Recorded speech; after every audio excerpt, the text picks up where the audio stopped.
My name is Jack, and I'm 37. I've been married to my wife, Emily, for 4 years now. We've been together for 5. Emily has 3 kids from her previous relationships, 2 boys and a girl, all between 5 and 8 years old. I love her and her kids more than anything. Life felt perfect until 3 or 4 months ago. I'd managed to get 3 big promotions in the past 5 years, and we even bought a house last year. Emily stays home with the kids and has been trying to build a social media career, although I was always on the fence about having kids. Emily really wanted one together, so I agreed to reverse my vasectomy. She's now 7 months pregnant, and we were so damn happy. My ex-wife, Sarah, divorced me in 2019, not long after. She moved about 2 hours away. The divorce was amicable, but as soon as it was finalized, I never heard from her again. I would still wish her well on birthdays and holidays. Even sent a graduation gift when I heard she finished her PhD. Everyone else from our social circle who sent her a gift, including my parents and sister-in-law, received handwritten thank you cards. But from Sarah, not even a text. That wasn't like her. She was always a thoughtful person. I couldn't understand it, even though we were over. It made me wonder if she somehow hated me. My best friend, Mark, and I had been tight since college. He was genuinely the best person I knew. And though everyone thought of him as their best friend, he always told me that I was his. But we lost touch during the pandemic. He lived 2 hours away and was busy with his job as a lawyer and is teaching at a university. I was caught up in my career, a new marriage, and raising 3 kids. I didn't realize how few texts we exchanged and that the last time he replied was in late 2021. He'd always gone off the radar whenever he started dating someone new, then reappeared when things cooled off. It was just how he was. I kept telling myself I'd eventually call him when life settled. Last summer, Emily and I went to the city where he and Sarah lived. We stayed a week and I tried calling him a few times to meet up, but he never picked up. I felt sad but figured he was busy with work or wrapped up with a new girlfriend. I had other friends in the area, so I spent time with them instead. I returned to the city alone in October for a Halloween party, hoping to see him there. I was excited at the thought of reconnecting, and he was there.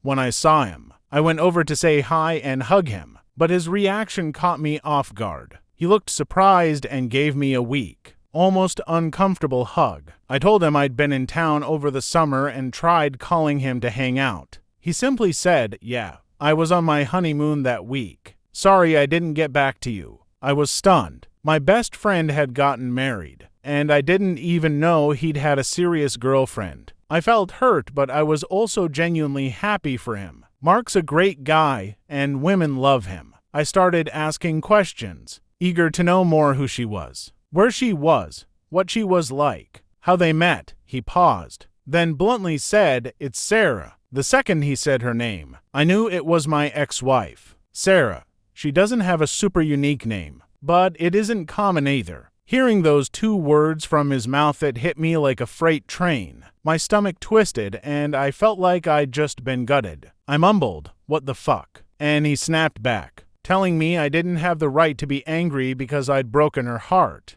He added that they hadn't started dating until 2 years after our divorce. And besides, I'd chosen to be with some waitress instead. That whole weekend, I drowned myself in alcohol because it was the only way I could fall asleep. I felt betrayed by both of them. Mark had been my best friend since I was 20, and now he'd married my ex-wife without a word. I was married to her for 6 years, and they were never even friends back then. Now they're suddenly in love, to top it off. I learned he'd been talking shit about me and Emily behind my back, and apparently he never liked her. I went back home feeling crushed. I know I started being distant with Emily and the kids because of the pain. A couple of weeks later, it came to a head when Emily and I had a huge fight. She confronted me about being distant and even accused me of cheating. I couldn't keep it bottled up anymore, so I told her about Mark and Sarah. She scoffed and said she'd known about them for a long time, thanks to social media. That revelation hit me like a slap. I lost it. We fought for hours. She'd known all along,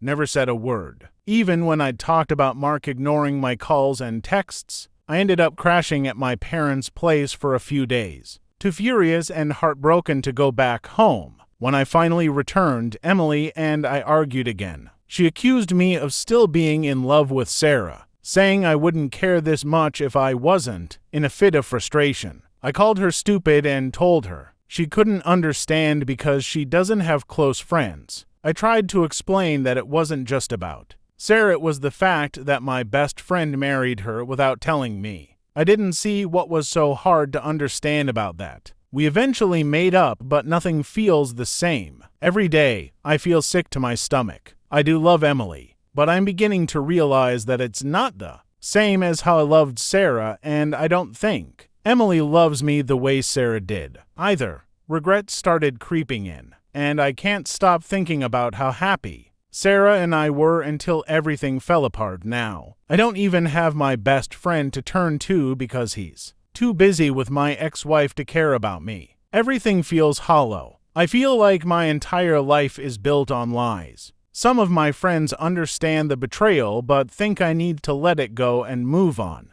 Even my dad and brother told me to just get over it. My sister-in-law yelled at me, and my mom, though sympathetic, is tired of hearing about it. I put on a mask, pretending to be okay, but I'm not. People don't take mental health seriously when it comes to men. They expect me to be fine and move forward, but I feel lost. I suggested couples therapy to Emily, hoping it might help, but she brushed it off, saying we'd already worked through everything. Now, I feel like I'm doomed to pretend I'm okay for the rest of my life, because divorce is not an option. I don't know how to get closure. I keep thinking about driving to their city, just showing up, and demanding answers from them so I can move on. Is that too much to ask? And how can I trust Emily again after knowing she kept this from me for so long? The three people I cared for most outside of my family have left me feeling shattered. My wife knew about my best friend dating my ex-wife and didn't tell me. My best friend ghosted me once he started seeing her. My ex-wife is still on good terms with my family and mutual friends, but not with me.